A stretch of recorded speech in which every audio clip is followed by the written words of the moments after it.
Señoras y señores, buenas noches. Es muy grato para la Comisión Literaria presentar una nueva edición del programa Literatura y Vino. En esta ocasión tendremos la participación de la licenciada María Paulina Briones, quien hará el análisis de la obra Desierto Sonoro, de la escritora mexicana Valeria Luiselli. María Paulina Briones nació en Guayaquil, Ecuador. Cursó sus estudios de comunicación cultural y literatura en la Universidad Católica de Santiago de Guayaquil. Posteriormente realizó el máster de estudios avanzados en literatura española e hispanoamericana en la Universidad de Barcelona. También realizó un máster en edición de textos por la Universidad de Salamanca. Actualmente es profesora de periodismo y literatura y proyectos periodísticos en la Universidad Casagrande y de la Universidad de las Artes. También dirige la editorial Cadáver Exquisito, que creó en 2012. Y es la directora de la Casa Morada, una empresa de iniciativas culturales especializada en la promoción de la lectura desde el 2009. Está incluida en la antología de poesía bilingüe Lengua Me Has Vencido, 2017. Algunos de sus cuentos se han publicado en la revista de cultura latinoamericana Guaraguao, en la revista virtual El Otro Lunes y en la revista cultural virtual Matavilela del Ecuador. Agradecemos la participación de la licenciada María Paulina Briones y los invitamos a que nos acompañe a la próxima edición de este programa, que se realizará en forma presencial en la Sala Multiartes del Teatro Centro de Arte el jueves 30 de junio a las 19 horas, donde la licenciada Solange Rodríguez realizará el análisis de la obra Los Abismos de la escritora colombiana Pilar Quintana. Buenas noches. Buenas noches, bienvenidos al programa Literatura y Vino. En esta ocasión voy a analizar la novela Desierto Sonoro de Valeria Luiselli. Y para empezar este análisis tendría que contarles un poco quién es nuestra escritora. Ella es mexicana, nació en 1983 y ha tenido la experiencia de vivir en diferentes países, como por ejemplo Sudáfrica, en la India, también en Costa Rica, y se radicó en Nueva York en el año 2008 para hacer su doctorado en literatura en la Universidad de Columbia. Pero además Valeria es hija de un diplomático mexicano y por eso es que vivía en diferentes sitios. Además de eso, su madre es una mujer que se mudó a Chiapas para unirse al ejército zapatista cuando ella era muy joven, y todo esto ha influenciado profundamente a esta escritora que publica la novela Desierto Sonoro en el año 2019. Es importantísimo también conocer de ella que es una escritora que se mueve entre el ensayo literario y entre la novela de ficción, ¿no? En esta ocasión lo que vamos a analizar es su novela de ficción, pero sería interesante conocer algunas obras más de ella, como por ejemplo Papeles Falsos, que es un ensayo del año 2010, publicado por la editorial Sexto Piso. Asimismo, Los Ingrávidos, su novela del año 2011, y La Historia de mis dientes, que es del año 2013. Valeria ha hablado muchas veces sobre su trabajo de construcción de una novela, ¿no? Y su experiencia vital, que es la que le ha dado también todos estos viajes que ha realizado en algunos momentos de su vida. Ella dice: no es fácil escribir una novela, es un proceso muy tardado, a veces toma años y hace falta vapor. Y ese vapor solo está en la potencia de la urgencia con la que queremos escribir sobre un tema. Uno no puede saber cuánta urgencia hay en un tema particular hasta que no dejas pasar tiempo y lo pones a prueba lo suficiente. Cualquier otra cosa produce escritura banal. Y si regresa, y si sueñas con eso, y sigues pensando en eso un año después, y sigues tomando notas en torno a eso, solo entonces te puedes embarcar. Es muy interesante esta perspectiva que tiene ella sobre la escritura, puesto que es una autora que se toma su tiempo entre una obra y otra, ¿no? Asimismo, en el año 2016, Valeria, digamos que tuvo una notoriedad más grande en los Estados Unidos a propósito de publicar el libro Los Niños Perdidos. ¿verdad? Que era un ensayo en 40 preguntas. Este es un libro que habla sobre el tema de migración y sobre su experiencia como traductora en una corte para migrantes, en donde ella tiene que trabajar para traducir lo que dicen los niños que son abandonados muchas veces en la frontera y que tienen que unirse al sistema norteamericano o pueden ser regresados a sus países de origen, ¿no?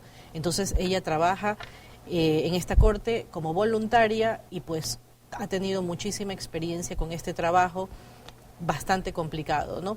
Y por eso es que cuando vemos el tema de la novela Desierto Sonoro y también los temas que aparecen en sus otros libros, podríamos pensar que tal vez su literatura parte de alguna forma de una experiencia personal, y ella muchas veces ha dicho que efectivamente hay un material que ella trabaja desde su propia realidad, pero que es totalmente convertido en ficción. Ella ha dicho, no me interesa lo confesional, parece que las mujeres no tenemos derecho a imaginar. Esa afirmación la hizo en el año 2019 y tiene que ver con esta postura de pensar que toda literatura confesional, autoficcional, no es ficción cuando es ficción también, pero en realidad lo que a ella le interesa mucho es la creación de la ficción como tal, ¿no?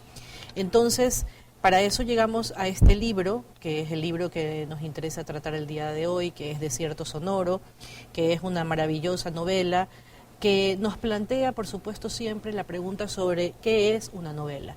Y esto es importantísimo cuando estamos trabajando con la literatura, porque generalmente tenemos ideas o preconcebidas sobre lo que es una novela, o a veces nos topamos con una que es tan indeterminada como esta y no sabemos un poco cómo ubicarla. Y bueno, pues en ese sentido podríamos decir que la novela es una especie de cajón desastre en donde caben, digamos, muchas estructuras y muchas formas, ¿no? En este caso, la novela Desierto Sonoro, que es la que yo tengo acá, tengo esta edición, posiblemente ustedes puedan encontrar otra, es una novela de 425 páginas, ¿verdad? Y obviamente yo podría decir que esto podría ser un artefacto más que una novela, ¿verdad? Pero por supuesto aquí hay una historia que se nos está contando y hay muchas otras historias, microhistorias, a partir de esta historia principal, ¿no? La idea, finalmente, cuando nos acercamos a una novela es pensar en la narrativa, es decir, qué es lo que nos está sugiriendo esto que estamos leyendo y que nos lleva por un camino determinado, ¿no? En ese sentido, Desierto Sonoro tiene 4 partes, si pensamos en esta estructura de la novela. Una tiene que ver con los sonidos familiares, la segunda parte se llama Archivos de Ecos, la tercera parte se llama Apacherías y la cuarta se llama Huellas. Lo interesante es que en estas 4 partes cada parte tiene 4 cajas, ¿verdad? Que tienen que ver con los desplazamientos, las raíces y las rutas, los indocumentados, los desaparecidos y las expulsiones. Estas 4 cajas tienen que ver con el siguiente hecho. Hay una pareja, digamos, esta pareja constituida por 2 investigadores, deciden seguir un proyecto, digamos, que han empezado, pero para eso tienen que hacer un viaje desde Nueva York hasta Arizona, ¿verdad? Es un viaje que podríamos llamar un road trip, es un viaje también familiar, que va a hacer que ellos cambien sus perspectivas sobre muchos asuntos que tienen que ver con la idea de que tenemos de la familia, por ejemplo, ¿verdad? Y pues así empieza esta obra, ¿no? Situándonos un poco en ese presente de la novela que sería la ciudad de Nueva York, el trabajo de investigación que hace esta pareja y sus 2 hijos. En esta pareja, cada uno de los padres ha aportado un hijo al matrimonio, es decir, está nuestra protagonista, una de las protagonistas también de la historia, que es la voz narrativa, que tiene una hija, y está su pareja que tiene un hijo, ¿no? La madre del niño ha fallecido y pues pronto se constituyen ellos en lo que la narradora llama una tribu, ¿no? Entonces, por eso cuando están viajando deciden que solamente hay una cantidad de cajas que pueden llevar en este viaje, porque imagínense hacer todo este viaje, no les va a alcanzar el espacio, y son 7 las cajas que van a llevar. Entonces estas cajas aparecen, por ejemplo, en sonidos familiares, pero también en archivos de ecos, en donde, por ejemplo, hay otros apartados como los valles del polvo o Sueño de caballos, ¿verdad? O Corazón de la luz. Luego en los archivos de Ecos también está el tema de las deportaciones, los mapas y las cajas también, pero también está la caja quinta, de la que se habla muchísimo en esta novela, y la divisoria continental y también los perdidos, ¿verdad? Finalmente la caja sexta, y hay un documento también que aparece en el capítulo cuarto, que es el de las huellas, y finalmente el capítulo séptimo. Entonces, como verán, esta novela está estructurada como como un gran archivo, ¿no? Como un gran archivo de desplazamiento, podríamos llamarlo, ¿no? Entonces, esa voz de ese archivo, ¿no? Que es esta narradora de la primera parte, supone siempre, esta idea del archivo supone siempre un archivista. Ese archivista es una mano que colecciona y clasifica. Esto es una idea de Arlette Farge, que en su libro La atracción del archivo nos va contando algunas particularidades sobre esta forma de investigación que es formar o conformar archivos, ¿no? Entonces, la pareja se conoce grabando un audio para paisajes sonoros, y la idea es que ellos tienen que registrar y catalogar sonidos de la ciudad, pero que sean emblemáticos de la ciudad de Nueva York, así como también tienen que grabar los sonidos que pasan inadvertidos, ¿no? Y bueno, en este camino ellos se enamoran y forman esta famosa tribu, ¿no? En este sentido, esta es una novela que nos plantea, por ejemplo, cuál es el sentido del hogar, ¿no? ¿Qué convierte un espacio en un hogar? ¿Quién sabe a dónde se fue el tiempo? Es otra de las reflexiones que hace la narradora en varias ocasiones, ¿no? Entonces, Valeria Luiselli ha dicho varias veces que para ella las novelas son rebanadas de vida, ¿no? Dice, no algo cerrado y bien armado, sino un mundo caótico donde hay amor, sexo, divorcio, confusiones, saliva. Lo que me interesaba en la novela Desierto Sonoro era poner estas historias ahí para que los niños de la novela las tejieran, de una manera no pontificante, sino muy natural, como hacen los niños. Y en ese sentido es importante toda la caracterización que se hace de estos pequeños personajes, porque en realidad los niños hacen unas explicaciones que no hacemos los adultos sobre muchos episodios de la vida, ¿no? Y en algún momento de la novela se habla sobre cómo se puede formar una narrativa, cómo se hace una historia, ¿no? Y entonces, al principio, la narradora, que es la madre de esta historia, nos dice que los niños necesitan una historia sobre la historia de ellos, ¿no? Dentro de la historia de sus padres, ¿no? Entonces, es muy interesante esta concepción, ¿no? Porque nos podría dar como una pauta de por qué y para qué la voz narrativa nos va contando una historia, ¿no? Y bueno, también en algún momento nos dice la narradora, nuestras madres nos enseñan a hablar y el mundo nos enseña a callarnos la boca, ¿no? Entonces, esta es una novela que está llena de reflexiones que tienen que ver con también la interioridad y el mundo de las mujeres, ¿no? Y las tradiciones. Pero bueno, además de eso, es importante saber que Desierto Sonoro es una novela que inicialmente se escribió en inglés, ¿no?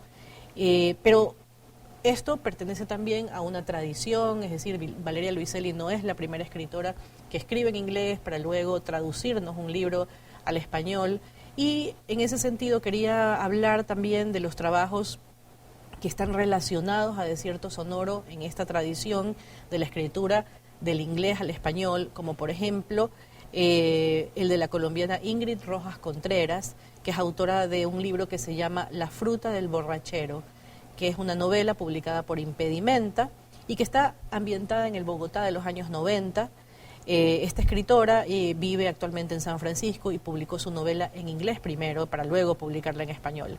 Asimismo, también podríamos hablar de Julia Álvarez, que es una escritora mexicano-americana, que tiene un libro que se llama Cómo las muchachas García perdieron su acento.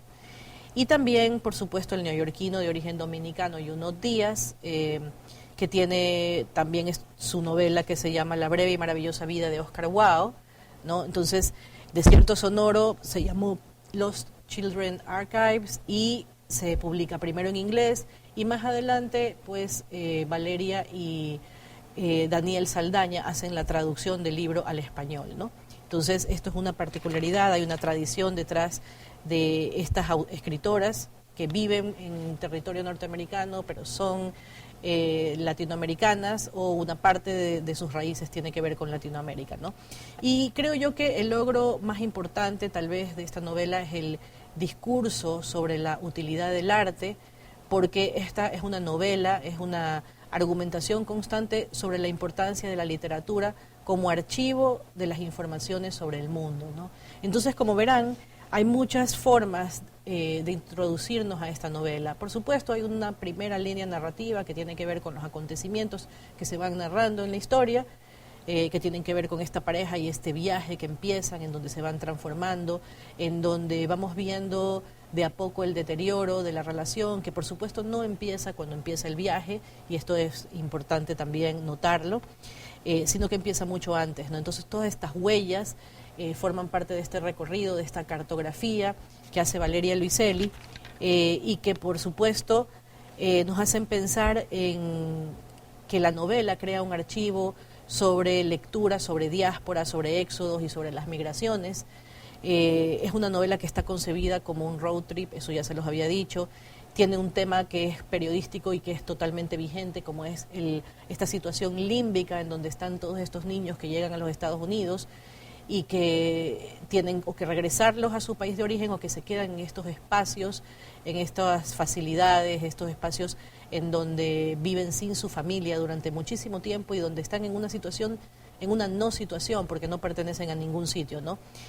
Al mismo tiempo, por supuesto, Desierto Sonoro es una novela que tiene que ver con el trabajo sobre la memoria, porque finalmente para eso es que la escritora nos hace toda esta cartografía, y se vale también de muchos materiales que no tienen que ver necesariamente con la ficción, pero tienen que ver con los ensayos sonoros, con la antropología, y entonces hay una riqueza muy grande de su trabajo para hilar toda esta historia, y que toda esta historia tenga un sentido, ¿no? Por un lado, un sentido que podríamos llamar un sentido completo, y por otro lado, un sentido que vamos descubriendo a medida que avanzamos en la lectura, y que tiene que ver con nuestras diferentes realidades, ¿no?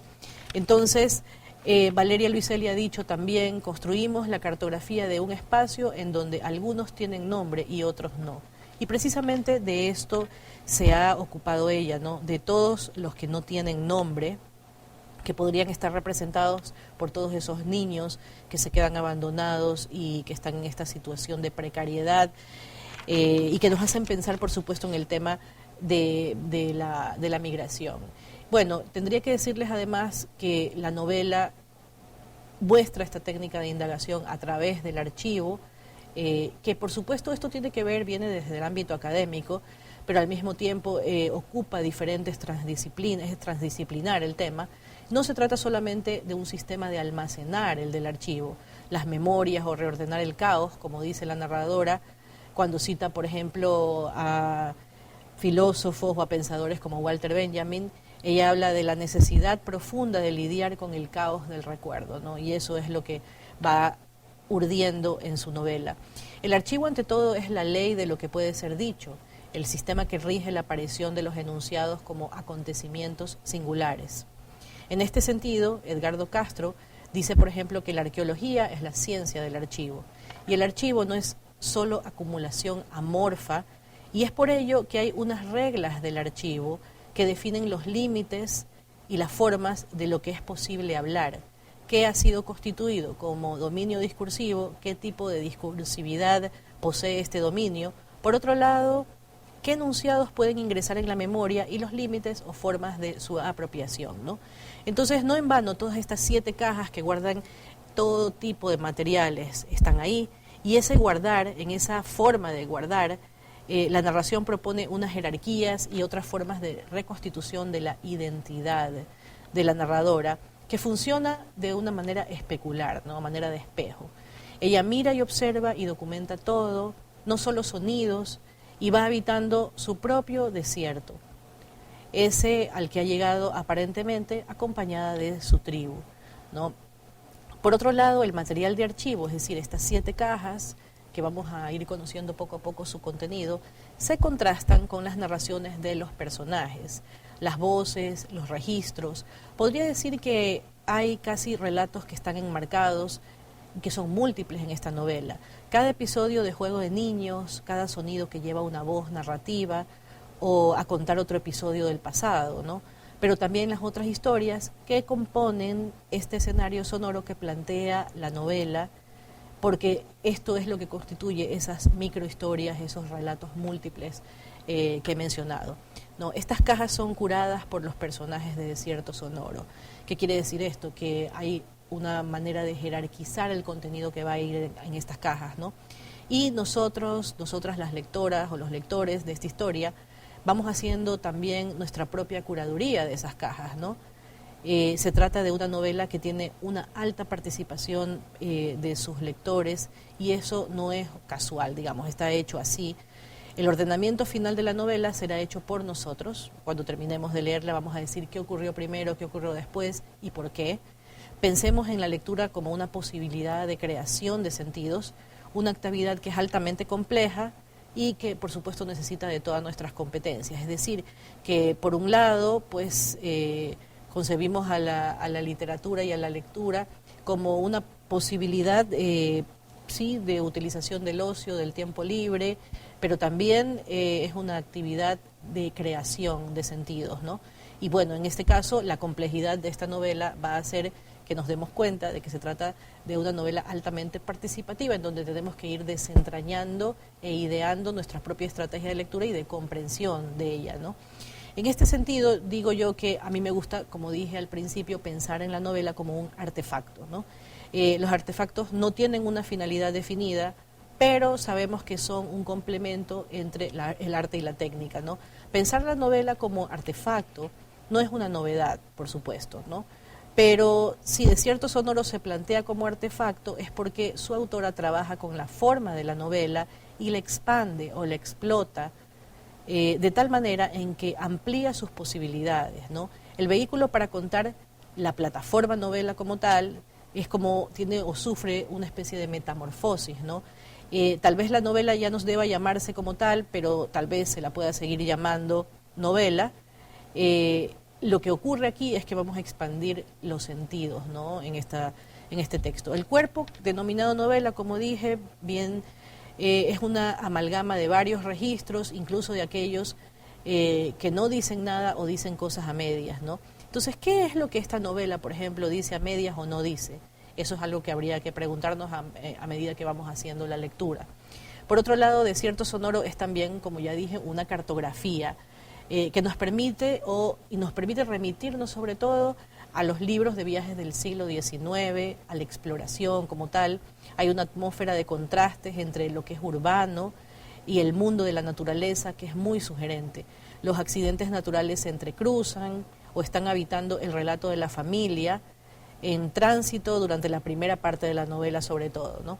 Cabría utilizar aquí el criterio de nuestra compañera que ha hablado también sobre este tema, es una estudiosa, que ha dicho, esta novela es una ejercitación de los afectos a través de los sonidos, y esos sonidos convertidos en palabras hacen como una simbiosis entre lo propio, el sonido propio y la palabra escrita, ¿no? Entonces, parecería que Valeria Luiselli compone una especie de poema sonoro en esta novela. La novela también hace un gran planteamiento, ¿no? La migración, como dije, como un estado natural y no como un estatus. La franja de los niños migrantes es una zona límbica. Este planteamiento se hace reconstruyendo las historias de la apachería y también la historia de Manuela y sus hijos. Eso también es importantísimo porque cuando empieza el viaje, la pareja tiene, digamos, unos propósitos y el propósito es que ha cambiado la intención de él dentro de la pareja y decide que tiene que continuar con unas investigaciones y esas investigaciones son investigaciones que están relacionadas al mundo de los últimos apaches libres del continente americano, ¿no? Entonces es importantísimo esto también porque eso va a ser una escisión en esta pareja, ¿no? Entonces la cuestión aquí es que los apaches, Cochise, Jerónimo, son chiricahuas, son los últimos libres y es lo que le interesa investigar al esposo de la protagonista, ¿no? Pero esto va haciendo que poco a poco se viva con más intensidad de parte de él toda su investigación y todo recrear este mundo de fantasmas que ya no es más, y que lo va distanciando de este núcleo familiar y que pues hacen que el viaje no pueda ser un viaje de retorno, sino solamente un viaje de ida. Ellos tienen que llegar hasta un espacio de la frontera, allí se va a quedar él y la protagonista va a regresar con su hija a Nueva York para otras tareas, ¿no? Entonces, esto es algo que va ocurriendo en la novela y vamos a ir viendo todas esas fricciones entre la pareja, ¿no? Bien, por otro lado, ¿cuál es la diferencia entre la autobiografía y la autoficción, ¿no? Ya mencioné que esta es una novela que tiene que ver con algunos aspectos sustanciales y reales de un contexto específico, sobre todo entre el año 2014 y 2016, cuando es la llegada de más de 80.000 niños a Estados Unidos en estas condiciones muy deplorables, ¿no? Y pues el tema aquí es que hay cosas que se trabajan desde la realidad, pero que son nuevamente urdidas en otros engranajes y que no responden totalmente a esa realidad, y por eso mismo estamos frente a un trabajo de ficción y no frente a un trabajo de no ficción. Cuando la autora estaba escribiendo esta novela se dio cuenta de que le pesaba tanto este ingrediente real, este problema migratorio real, que se detuvo para construir un texto ensayístico alrededor de este tema y no contaminar totalmente en ese sentido su obra de ficción, ¿no? Entonces, Valeria Luiselli no cuenta solo una separación que podría ser la de ella, por ejemplo, a través de su personaje, pero coloca en el mapa literario ficcional un asunto que va a explotar y que es la presencia de estos centros de detención mal llamados refugios, que diría yo constituyen sistemas de esclavitudes micro dentro de un Estado, ¿no? Espacios y territorios dentro de esos estados con sus propias leyes y sus propias formas desintegradoras. Y pues esto está ocurriendo en este momento a vista y paciencia de todas las personas y pues no ocurre nada, ¿no? Esta novela nos ayuda a ver paradójicamente en un tiempo en donde la imagen está absolutamente saturada, en donde su uso está más que pervertido, ¿verdad? No podemos ver, pero además nos obliga a pensar en lo que escuchamos, en el sonido, ¿no? En la dimensión de la voz, en la dimensión del ruido, ¿no? Podría decir también que esta es una novela, por supuesto, que es una metáfora con frases que subvierten muchos órdenes, ¿no? Por ejemplo, la famosa frase para siempre, ¿qué significa? O por siempre jamás, o el amor nunca muere. Esas son frases que nos repetimos en la cotidianidad, pero que en esta novela están absolutamente subvertidas, ¿no? Casi no hay diálogos entre esta pareja, pero están los pensamientos de esa poderosa voz narrativa que se empeña en armar una especie, una suerte de rompecabezas, ¿no? Dice en algún momento la protagonista, mi problema es que probablemente sigo enamorada de él, o al menos soy incapaz de imaginar la vida sin ser testigo de la coreografía cotidiana de su presencia, esa manera suya, distraída y reservada, a veces imprudente, pero del todo encantadora de caminar por un espacio mientras graba sonidos. La pérdida del amor, esa también es otra temática de esta obra. ¿Cuáles serían los sonidos de la melancolía del amor? La protagonista compra 2 libros, El amante de Marguerite Duras y también Hiroshima Mon Amour. También compra un mapa, no lo necesita, pero lo compra. Ahí empieza, en esta parte de la novela hay otro relato enmarcado, ¿no? Los padres de la protagonista viajan por la India y en ese relato la anécdota de cómo el padre deja salir el nombre de una mujer que no es la madre de la protagonista es como absolutamente revelador. Ahí ocurre la tormenta, ¿no? Un reproductor de discos destrozado contra las rocas, es lo que nos muestra la narración, y luego la narradora se pregunta, ¿qué pasó luego? Se casaron, nos tuvieron a mi hermana y a mí, en algún punto se divorciaron y vivieron felices para siempre.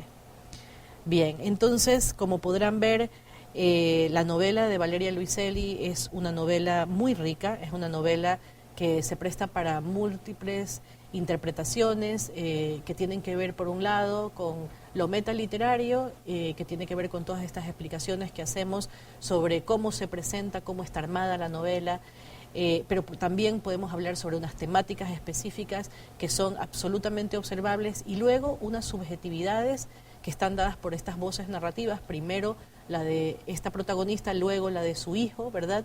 Y la aparición además de mucho material que es valiosísimo, que tiene que ver con las técnicas de archivos, con lo sonoro, y por otro lado por las cartografías.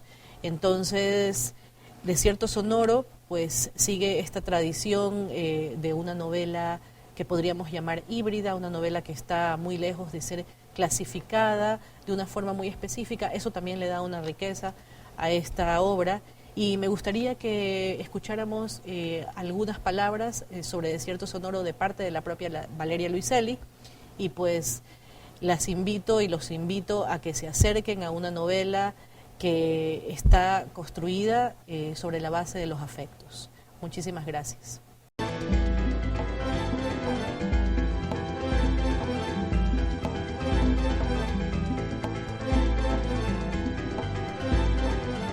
Buenas noches. Tengo, la verdad, del privilegio y el honor desde hace, pues van a cumplir 10 años de conocer a Valeria.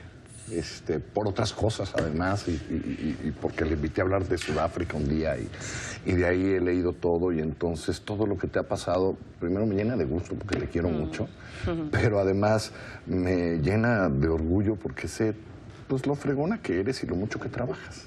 Eso es lo primero que te quería decir. Gracias, Carlos. Pues, son 10 años, sí, con papeles falsos, sí, sí, sí. ¿No? Sí. Increíble. Desierto Sonoro. Quiero hacer 2 preguntas de esto.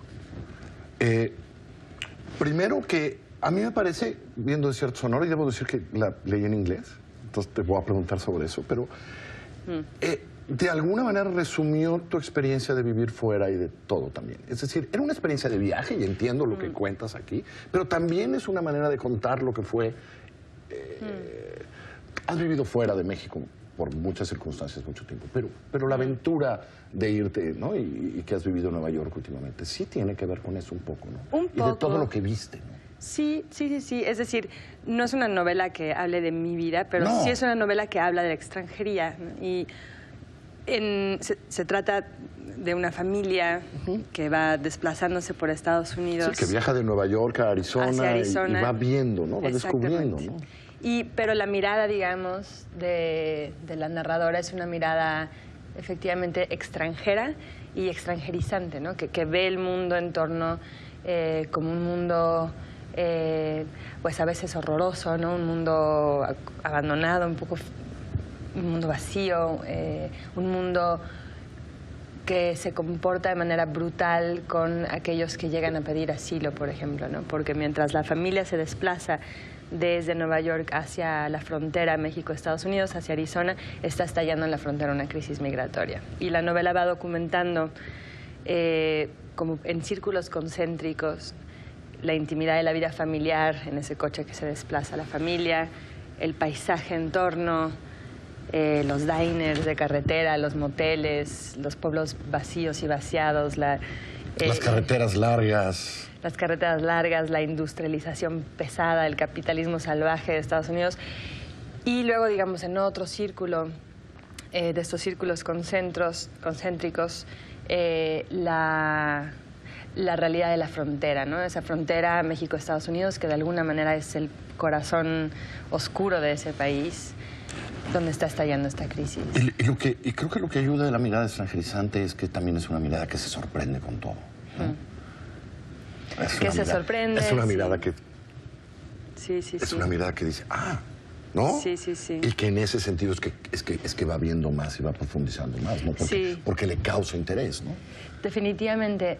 Y es no solo la mirada de la narradora, que narra la primera parte de la novela, sino también del niño. Es un matrimonio con 2 hijos. Cada uno aporta un hijo al matrimonio. La niña es hija de ella, el niño de él. Y el niño narra la segunda parte de la novela. Y es en la mirada de los niños, en que ese mundo que para los adultos está normalizado, la violencia normalizada del mundo adulto, la ve el niño, digamos, la imaginación infantil ahí funciona como una especie de dique. No, esto no puede ser. Sí, efectivamente. ¿No? Eso es muy fregón, porque hay esa sorpresa que obliga a preguntar y a preguntar más. Dijiste una palabra que me gusta de lo que nos pasa a los adultos, la normalización a veces de cosas que no debimos de haber normalizado, como lo que pasa en la frontera. Normalizamos la violencia, normalizamos la estupidez, normalizamos tantas cosas, bueno, y los niños a veces ponen un dique con la tragedia. O sea, la tragedia que está pasando en la frontera hoy parece normalizada. ¿No? Ya no la vemos tanto en los periódicos, ya no la vemos hablar de muchas partes. Y la tragedia en nuestras dos fronteras pasa todos los días. Y fíjate que en solo...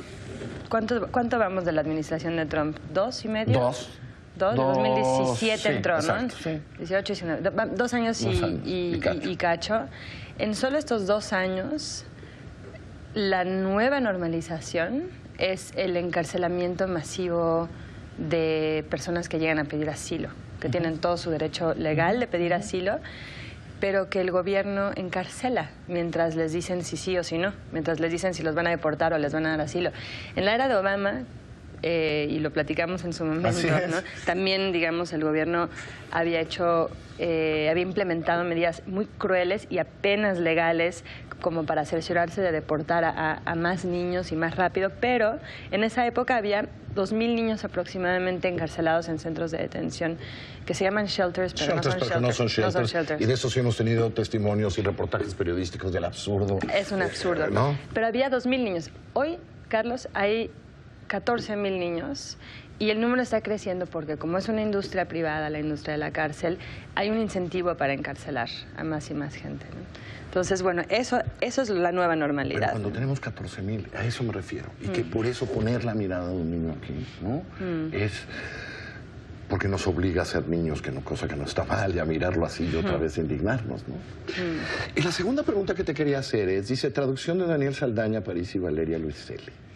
¿Es la primera vez que haces algo así? Sí y no.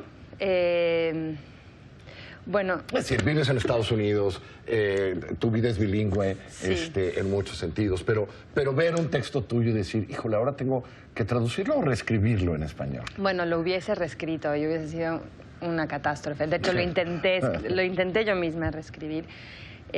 Los Rabasa, mis adorados editores, cuando yo escribí mi libro anterior a este, que se llama Los Niños Perdidos en español y Tell Me How It Ends en inglés, se reunieron conmigo porque estábamos decidiendo cómo hacerle para llevarlo del inglés al español. Y yo quería que encontrasen un traductor.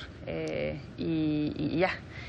Y me llevaron a una reunión, es decir, a una cantina, y al cuarto tequila... Bien por los Rabasa. Y me habían convencido de que yo era una traidora a la patria, a mi madre, a la Virgen de Guadalupe. ¡Qué cosa! Y firmé una servilleta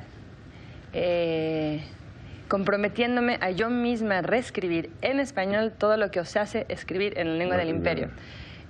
Y sí lo hice en el caso de Tell Me How It Ends, Los Niños Perdidos, lo reescribí yo, pero una novela es una bestia distinta. Y es imposible terminar una novela y volverla a escribir. Es como un absurdo. Y sí lo intenté y cada intento me demostraba que iba encaminada hacia el fracaso. Entonces... le pedimos a Daniel Saldaña, a quien conozco hace muchos años, que es un gran escritor, con un sentido del oído y del ritmo, y él hizo un primer manuscrito, sabiendo, previo acuerdo, que yo iba a llegar y a trabajar mucho ese manuscrito también, y estuve meses trabajándolo con él en colaboración, así que bueno, sale como cotraducción. Yo creo que el trabajo duro lo hizo Daniel en términos de traducción, pero juntos logramos hacer un libro con el que no te diría que yo hubiese podido escribir en español o que me sonase a lo que yo pude haber escrito, sino que me sonase a lo que yo hubiese querido escribir en español. Así que estoy muy contenta. Y así es. Y es un original como lo es en inglés. Yo siento que los dos libros son son dos versiones de lo mismo y son dos originales, pues, no una traducción ni un... Y quiero decirlo, porque solo tenemos 15 minutos, esto que has hecho en cada uno de tus libros, hay una intención de formato, hay una intención de hacer literatura, en cómo acomodas las cosas, en cómo separas las cosas, en cómo vas construyendo las narrativas con esos puntos, y eso es increíble, porque allá hay un trabajo más allá de contar una historia que tiene que ver con eso. No te puedes ir de aquí, porque me lo contaste antes de que entráramos, pero te llamaron hace poco para darte un premio increíble. Sí. De la nada. De la nada. Es que es muy importante. Sí. Y de repente, ¿no? Es muy importante lo que te pasó.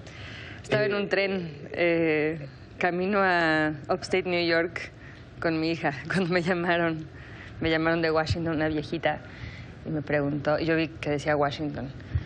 Ya de ahí me inquieté, pues nadie me llama de Washington. Y me dijeron, ¿puedes hablar de manera completamente confidencial?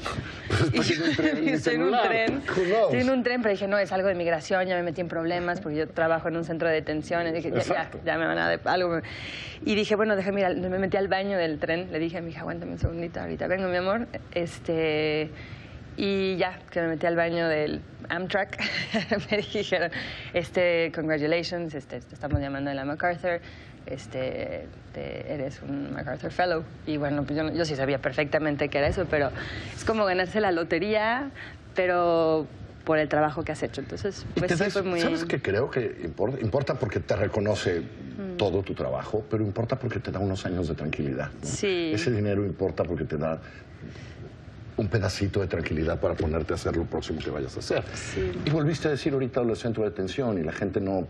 Bueno, lo debió saber por el libro anterior, pero sigue siendo el centro de detención. Sí, lo que estoy haciendo ahorita es formando más bien una ONG, un 501c3, en Estados Unidos, para poder ya consolidarnos como un colectivo de, hasta ahorita, puras mujeres que se han acercado a hacer este trabajo, donde yo quisiera entrenar a jóvenes, junto con mi sobrina, que lleva años conmigo trabajando en esto, ella como del lado más legal y yo del lado de la escritura, entrenar a jóvenes que entren con nosotros al centro de detención, donde llevamos ya un año trabajando, y en el centro de talleres de escritura. Llevamos un año, primero la regamos mucho, o sea, yo quería enseñar el Quijote y o sea, nada, todo mal al principio, pero fui aprendiendo lo que sale bien, lo que no sale bien.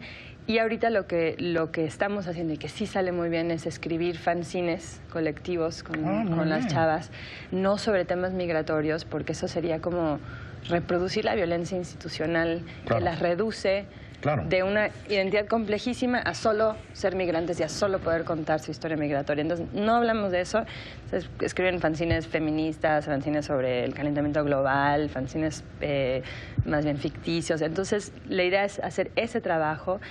Por un lado, vamos armando un archivo, un testimonio de un momento y de una época, que después, digamos, cuando ya sea seguro poder circularlo, lo haremos. Ahorita no podemos sacar el trabajo ni circularlo, tenemos ahí jurado y estamos así vistas por cámaras y demás, pero queremos continuar el trabajo. Y ese es sé cuánto disfrutas hacer eso. Sí, y además siento que, Carlos, si en 10 años o 20, nosotras, un grupo más grande, ojalá cada vez más grande, nosotras llegó a centros de detención a darles herramientas a esta generación que está siendo encarcelada por querer pedir asilo. Si en 20 años 1 o 5 o 10 de esos chavos escriben una película o un libro y denuncian, pues entonces ahí empieza un proceso, ojalá, es la idea. Se llama Desierto Sonoro, ya está a la venta en todas partes. A MacArthur le dijo, genio. Vemos unos que ya sabíamos, pero eso no es lo que importa. Lo que importa es que tiene un corazón de este tamaño, lo ha tenido siempre. Es lo que más importa de Valeria. Gracias, Valeria. Ay, gracias a ti. Qué gusto. Valeria Luiselli, córrense, pónganse a leer. Ya.